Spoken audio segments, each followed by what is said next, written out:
Last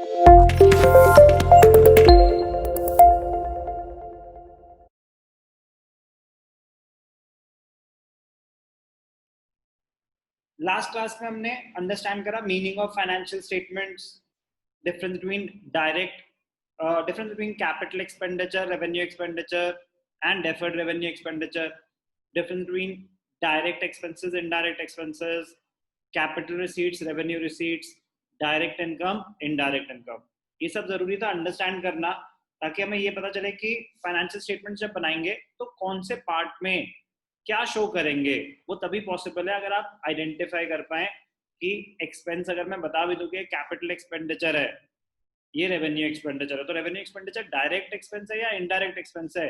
जब तक आपको ये क्लियर नहीं होगा तो आप ये आइडेंटिफाई नहीं कर पाएंगे कि आप इसको ट्रेडिंग अकाउंट में दिखाएंगे या प्रॉफिट एंड लॉस अकाउंट में दिखाएंगे। तो बहुत जरूरी है ये सारी टर्म्स क्लियर होना। Financial statements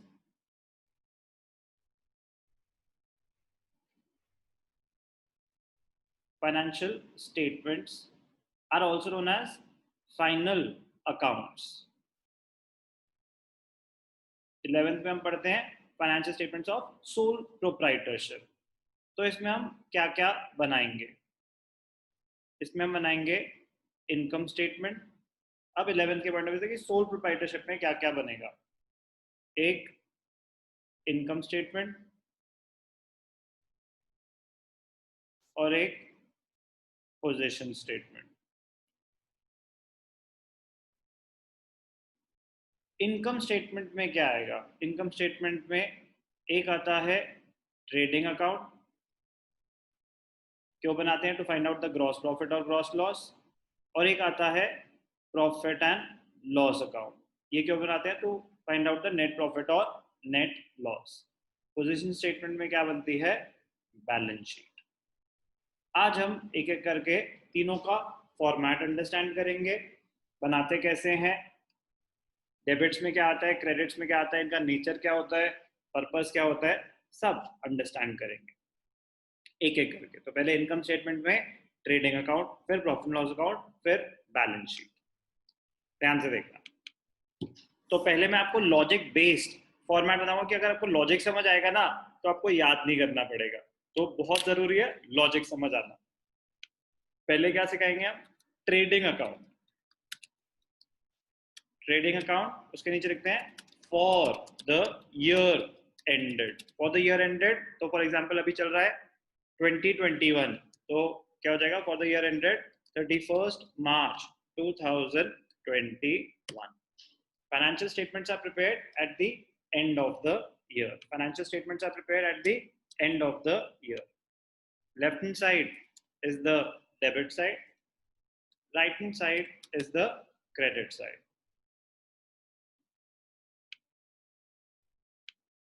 trading account for the year ended, ठीक है।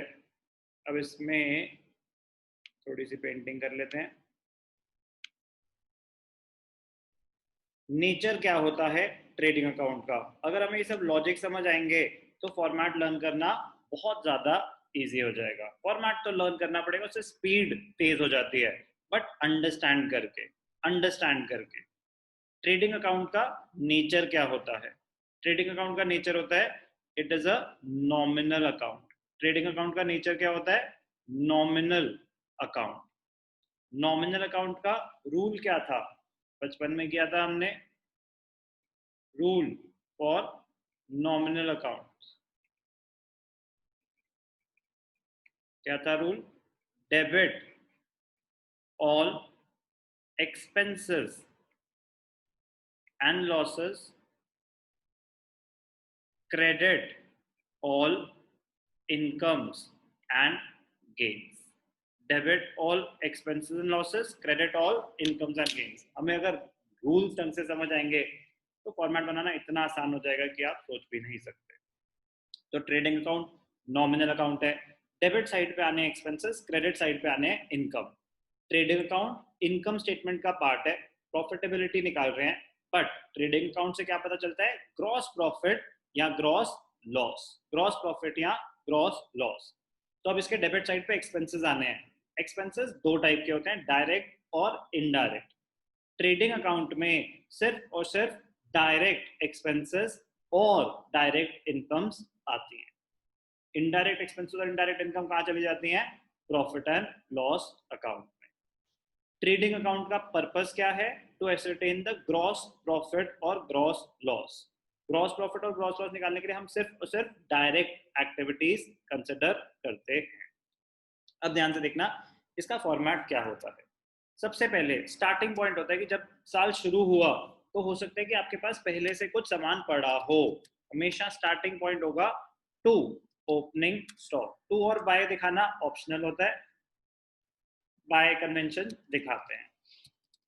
सबसे पहले आएगा ओपनिंग स्टॉक। ट्रेडिंग अकाउंट में सबसे पहले ओपनिंग स्टॉक कि जब साल शुरू हुआ तो पहले से ही आपके पास कुछ सामान पड़ा हुआ था। इसका मतलब पिछले साल आपने कुछ सामान खरीदा था, वो पिछले साल नहीं बिका या नहीं यूज हुआ तो आपने नेक्स्ट ईयर कैरी फॉरवर्ड कर दिया। तो नेक्स्ट ईयर कैरी फॉरवर्ड कर दिया तो पिछले साल वो उस ईयर का एक्सपेंस नहीं माना गया होगा, वो करेंट पीरियड का एक्सपेंस माना जाएगा। इसीलिए वो debit side of trading account आ रहा है। ये सामान आपने पिछले साल खरीदा था बट पिछले साल बिका नहीं या यूज नहीं हुआ तो बच गया, तभी हमने कैरी फॉरवर्ड करा, ओपनिंग स्टॉक। फिर आते हैं टू परचेजेस। परचेजेस जिस चीज में हम डील करते हैं तो ऑब्वियसली गुड्स का जो होता है वही परचेजेस में जाता है। परचेजेस में से माइनस करके दिखाते हैं परचेजेस रिटर्न्स। क्या माइनस करके दिखाते हैं? Purchases returns. परचेजेस रिटर्न्स और रिटर्न आउटवर्ड एक ही बात होती है। कैसे शो करेंगे? ये इनर कॉलम में शो करेंगे, तो जो माइनस हो रहा है वो ब्रैकेट्स में माइनस करके दिखा देंगे।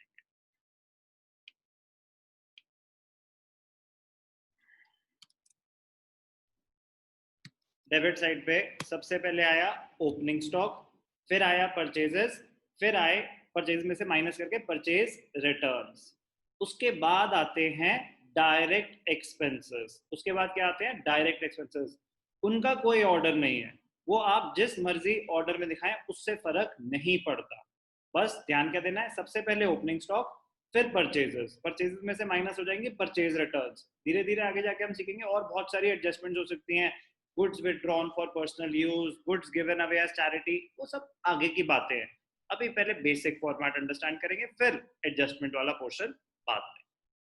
पहले से कुछ सामान था और मैंने इस साल खरीदा। अब जितने भी डायरेक्ट एक्सपेंसेस हुए तो आपको क्या गिवन होगा? ट्रायल बैलेंस गिवन होगा। उसमें आपको आइडेंटिफाई करना होना चाहिए कि एसेट है, लायबिलिटी है, कैपिटल है, रेवेन्यू है या एक्सपेंस है। अब अगर एक्सपेंस है तो डायरेक्ट है या इनडायरेक्ट है। तो वो डायरेक्ट एक्सपेंसेस क्या क्या होते हैं पहले भी बताया था, दोबारा बताऊंगा। डायरेक्ट एक्सपेंसेस क्या क्या हो सकते हैं, कुछ examples of direct expenses. To, carriage inwards. Carriage inwards, carriage inwards. Carriage दो टाइप का होता है, इनवर्ड और आउटवर्ड। कैरेज दो टाइप का होता है, इनवर्ड और आउटवर्ड। पहले भी करा चुका हूं, दोबारा एक बार रिवाइज कराता हूं। कैरेज, कार्टेज, फ्रेट, ऑक्ट्रॉय, ये चारों चीजें ट्रांसपोर्टेशन से रिलेटेड है। ये चारों चीजें ट्रांसपोर्टेशन से रिलेटेड है। कैरेज, कार्टेज, फ्रेट, ऑक्ट्रॉय, कुछ लोकल रिक्शे से गया, कुछ शिप से गया, कुछ बाय एयर गया। तो ये दो टाइप के होते हैं, एक होता है इनवर्ड्स और एक होता है आउटवर्ड्स। इनवर्ड्स का मतलब होता है at the time of purchases. Inwards का मतलब क्या होता है? At the time of purchases, जब आपने सामान खरीदा तब ट्रांसपोर्टेशन कॉस्ट लगी। और एक आउटवर्ड्स होता है at the time of sales. सामान आपके बिजनेस से जा रहा था आउटवर्ड्स, तो सेल्स के टाइम अगर खर्चा हुआ तो कैरेज आउटवर्ड्स, परचेजेस के टाइम हुआ तो carriage inwards. Same rule for cartage, freight, octroi. अगर at the time of purchases है तो फिर क्या है वो आपके लिए? एक डायरेक्ट एक्सपेंस। क्या है वो? Direct expense. डायरेक्ट एक्सपेंस है तो कहाँ चला जाएगा? ट्रेडिंग अकाउंट में। और अगर आउटवर्ड्स है तो क्या हो जाएगा? Indirect expense. Direct expense, indirect expense. Outwards मतलब सेल्स के टाइम, तो वो एक इनडायरेक्ट एक्सपेंस। डायरेक्ट एक्सपेंसेस कहाँ जाएंगे? ट्रेडिंग अकाउंट में। और इनडायरेक्ट एक्सपेंसेस कहाँ जाएंगे? प्रॉफिट एंड लॉस अकाउंट में। अब अगर तो लिखा है कैरेज इनवर्ड और कैरेज आउटवर्ड अलग अलग, तो आइडेंटिफाई करना आसान होता है। अगर सिर्फ लिखा है carriage, if nothing is specified whether the carriage or cartage is inwards or outwards, we assume that it is inwards. अगर सिर्फ कैरेज लिखा है तो हम अज्यूम करेंगे कि वो इनवर्ड्स है। इनवर्ड्स है तो वो डायरेक्ट माना जाएगा और ट्रेडिंग अकाउंट में आ जाएगा।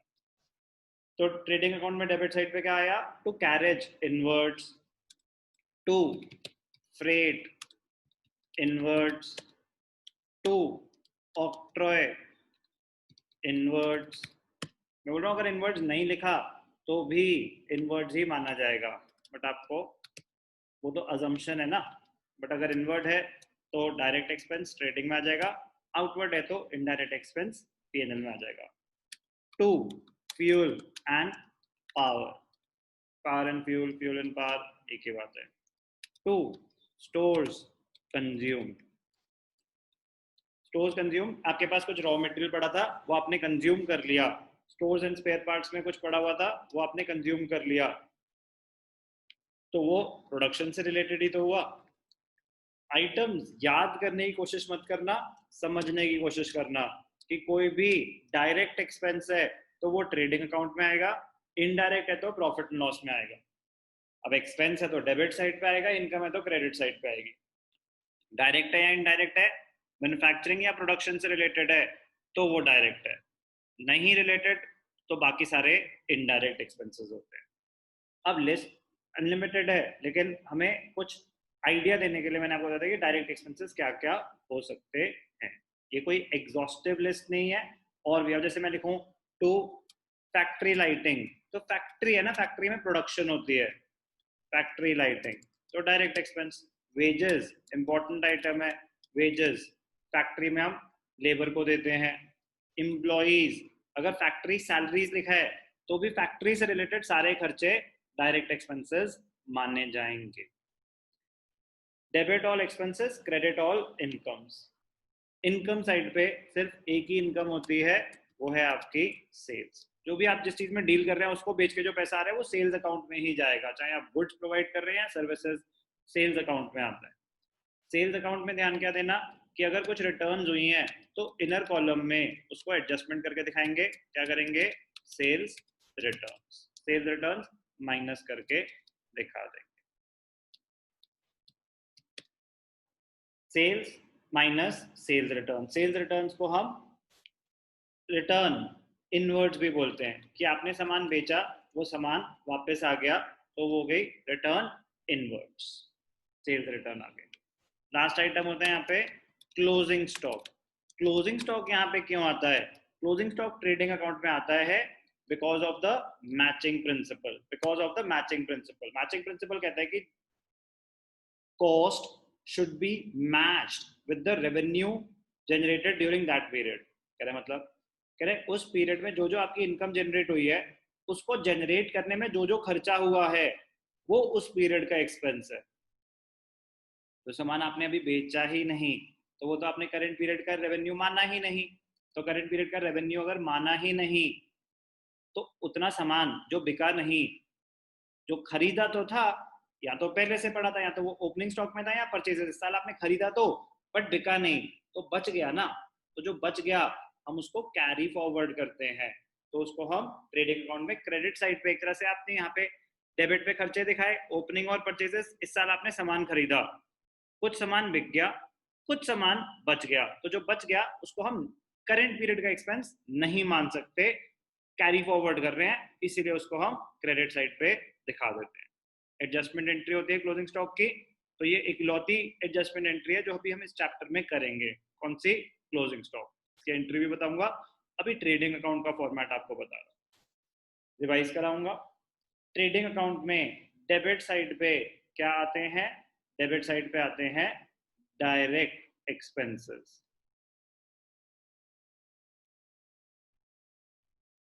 ट्रेडिंग अकाउंट में क्रेडिट साइड पे क्या आते हैं?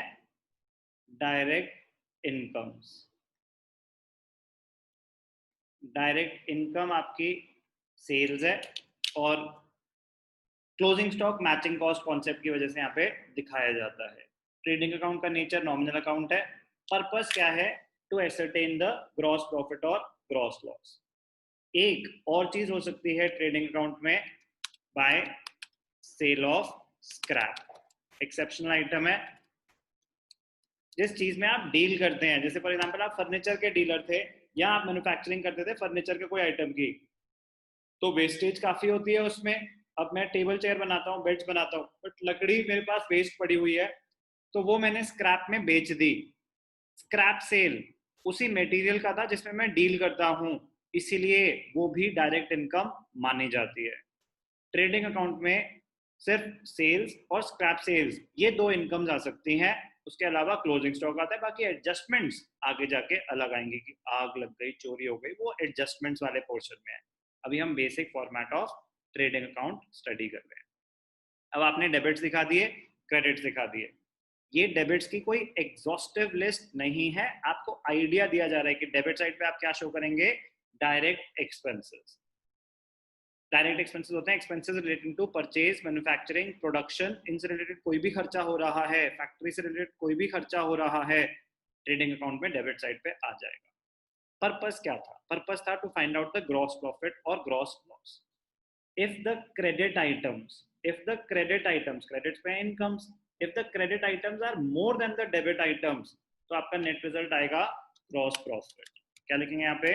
टू ग्रॉस प्रॉफिट क्या करते हैं? उसका transferred to profit and loss account. Gross profit का क्या करते हैं? It is transferred to profit and loss account. But ये ग्रॉस प्रॉफिट कब आएगा? ये तभी आ सकता है if credit items are more than the debit items।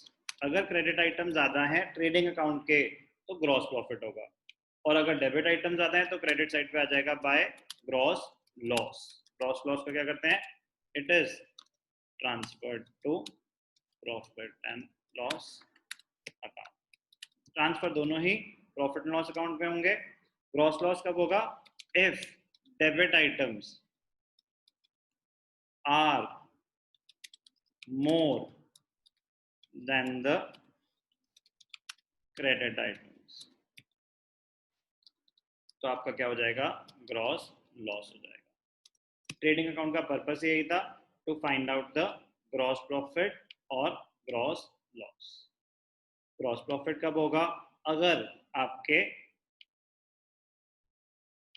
Gross profit कब होगा? If credit items are more than the debit items. एक सेकंड, टॉप डबल बॉटम, हाँ डबल लाइन खींचेंगे जब ईयर एंड होता है, बुक्स क्लोज होती हैं, तो हमेशा डबल लाइन खींचनी चाहिए। इन चीजों का ध्यान रखना है, प्रेजेंटेशन का पार्ट होती है। क्लोज करेंगे। ट्रेडिंग अकाउंट का फॉर्मेट आपको आइडिया दिया, लॉजिक समझाया कि trading account debits credits. Nature क्या है? Nominal account. नॉमिनल अकाउंट का रूल क्या होता है? नॉमिनल अकाउंट का रूल होता है debit all expenses and losses, credit all incomes and gains. तो डेबिट साइड पे क्या है? Direct expenses. क्रेडिट साइड पे क्या है? Direct incomes. ट्रेडिंग अकाउंट में सिर्फ और सिर्फ डायरेक्ट आइटम्स आते हैं। ध्यान क्या देना है? स्टार्टिंग पॉइंट ओपनिंग स्टॉक और परचेजेस फिक्स साइड पे आएंगे, मतलब इनमें ऑप्शन नहीं है कि ये आगे पीछे दिखा दें, ये फिक्स्ड है। ये ओपनिंग स्टॉक और परचेजेस आपको यही दिखाने हैं। उसके बाद डायरेक्ट एक्सपेंसेस आप जिस मर्जी ऑर्डर में दिखाएं। ओपनिंग स्टॉक सबसे पहले, परचेजेस माइनस परचेज रिटर्न्स अगर परचेज रिटर्न्स है, उसके बाद सेल्स। सेल्स रिटर्न्स का फॉर्मेट फिक्स्ड होता है, और आप जब पहले क्लोजिंग स्टॉक दिखा दें या सेल ऑफ स्क्रैप दिखा दें, उससे फर्क नहीं पड़ता। डायरेक्ट एक्सपेंसेस जिस मर्जी ऑर्डर में दिखाते हैं उससे फर्क नहीं पड़ता। क्लोज कैसे करते हैं ट्रेडिंग अकाउंट को? इफ क्रेडिट्स आर मोर तो क्या आएगा? Gross profit. If debits are more तो क्या आएगा? Gross loss. होता क्या है ग्रॉस प्रॉफिट और ग्रॉस लॉस का? It is transfer to the profit and loss account. तो ग्रॉस ट्रेडिंग अकाउंट का पर्पस था to ascertain the gross profit और ग्रॉस लॉस। आपको आइडिया दिया मैंने कि इसका लॉजिक क्या है फॉर्मेट का, अंडरस्टैंड करेंगे इसे ध्यान से। तो मैंने आपको जनरल आइडिया दे दिया कि फॉर्मेट उसका कैसे बनना है, डेबिट आइटम्स क्या होंगे, क्रेडिट आइटम्स क्या होंगे। एक बारी जल्दी से हम एग्जैक्ट उसका कॉन्सेप्ट पढ़ लेंगे एक बारी। Trading account meaning preparation of trading account is the first stage. It is the first stage of preparing the final accounts or financial statements. It is the financial statement which shows results of buying and selling of goods and or services during an accounting period. It is credited with the revenue from sale of goods or services rendered and closing stock or inventory. तो normal scenario में सिर्फ sales और closing stock आएगा credit side पे, but cell of scrap भी आता है अगर एग्जिस्ट करता है तो। डेबिट्स पे क्या आएंगे? Opening stock, net purchases and other direct expenses, they are debited to the trading account. The result will be either gross profit or gross loss. What is the purpose? What is the purpose or need of preparing trading account? Trading account is prepared to determine the gross profit or gross loss. It is based on the matching principle. So matching principle, cost should be matched with the revenue recognized during that period. Hence, revenue from sale of goods or services are matched with the cost of goods sold. जो सामान आपने बेचा वो आपको कितने का पड़ा। तो cost of goods sold means direct expenses incurred up to the sale, जब तक सामान बेचा नहीं। कॉस्ट ऑफ गुड्स सोल्ड, जो सामान आपने बेचा उसको बेचने तक कितना खर्चा हुआ, basically direct expenses. Expressing it, अब फॉर्मूला क्या है कॉस्ट ऑफ गुड्स सोल्ड का? ध्यान से देखना, पहले भी कर चुके हैं। Cost of goods sold, cost of goods sold का फॉर्मूला क्या होता है? Opening stock plus net purchases plus direct expenses minus closing stock. जब हमने trial balance as a chapter करा था तो उसमें मैंने आपको cost of goods sold detail में बताया था। तो ट्रेडिंग अकाउंट में एक तरह से यही हो रहा है कि कॉस्ट ऑफ गुड्स सोल्ड को कंपेयर किया जा रहा है सेल से। स्टेटमेंट फॉर्म में अगर हम देखेंगे, स्टेटमेंट फॉर्म में gross profit is equal to net sales minus cost of goods sold. Statement form में gross profit is equal to net sales minus cost of goods sold. But जब हम format बनाते हैं तो क्लोजिंग स्टॉक को हम credits में दिखाते हैं क्योंकि वो एक क्रेडिट आइटम है। ये तो स्टेटमेंट के लिए फॉर्मूला यूज किया जा सकता है। अदरवाइज ट्रेडिंग अकाउंट में क्लोजिंग स्टॉक क्रेडिट साइड पे, सेल्स क्रेडिट साइड पे, एक्सपेंसेस ओपनिंग स्टॉक वो सब डेबिट साइड पे। तो कंटेंट्स ऑफ ट्रेडिंग अकाउंट हम फॉर्मेट ऑलरेडी कर चुके हैं। ओपनिंग स्टॉक आता है, इन्वेंट्री आती है, परचेजेस आते हैं, परचेज रिटर्न आते हैं, ठीक है। अब ध्यान से देखना परचेजेस में और क्या क्या एडजस्टमेंट हो सकते हैं, वो जैसे जैसे क्वेश्चन आएंगे हम करेंगे कि goods taken away by the proprietor for his personal use, goods given away as charity, goods distributed as free samples. तो ये एडजस्टमेंट्स हो सकती हैं बेसिक, ठीक है। जनरल बातें हैं सारी की सारी कवर्ड हैं, क्वेश्चन में आती रहेंगी। बेसिक कि अभी डेबिट साइड पे क्या आना चाहिए ट्रेडिंग अकाउंट में? ओपनिंग स्टॉक, परचेजेस और डायरेक्ट एक्सपेंसेस। ये बड़ा ही इंपॉर्टेंट टर्म है, एडजस्टेड परचेजेस। तो अभी एक हमने फॉर्मूला करा स्टेटमेंट फॉर्म के पॉइंट ऑफ व्यू से, कॉस्ट ऑफ गुड्स सोल्ड और एक एडजस्टेड परचेजेस, दोनों ही ट्रायल बैलेंस में हम यूज कर चुके हैं। एडजस्टेड परचेजेस क्या होता है? Opening stock plus net purchases minus closing stock. Cost of goods sold क्या था? Opening stock plus net purchases plus direct expenses minus closing stock. Adjusted purchases क्या होता है? Opening stock plus net purchases minus closing stock. तो adjusted purchases और cost of goods sold में सिर्फ और सिर्फ डायरेक्ट एक्सपेंसेस का फर्क होता है। ओके, डायरेक्ट एक्सपेंसेस आपको बताए, कुछ एग्जांपल्स दिए, कुछ और स्टडी कर लेते हैं। Carriage, freight, cartage, octroi direct expenses होते हैं। वेजेस डायरेक्ट एक्सपेंसेस होते हैं। Power and fuel, power, electricity, fuel, ये सब डायरेक्ट एक्सपेंसेस होते हैं। पावर एंड फ्यूल, अगर सिर्फ लिखा होता है इलेक्ट्रिसिटी तो वो ऑफिस की भी हो सकती है, वो हमें नोट देके अजम्पशन लेनी पड़ेगी ऑफिस है। पावर फैक्ट्री माना जाता है, सिर्फ इलेक्ट्रिसिटी लिखा होता तो हम ऑफिस का मानते हैं। ये कुछ रूल्स हैं, करते करते आपको पता चलेंगे। फैक्ट्री रेंट, फैक्ट्री से रिलेटेड सारे खर्चे ही डायरेक्ट एक्सपेंसेस हैं। ड्यूटी ऑन परचेजेस, परचेजेस के टाइम कोई भी खर्चा हो रहा है डायरेक्ट एक्सपेंसेस है, ये इंपॉर्टेंट पॉइंट है। रॉयल्टीज, रॉयल्टी क्या होता है? The payment which are made for acquiring the right to use patents, it is treated as a direct expense if it is based on the number of units produced.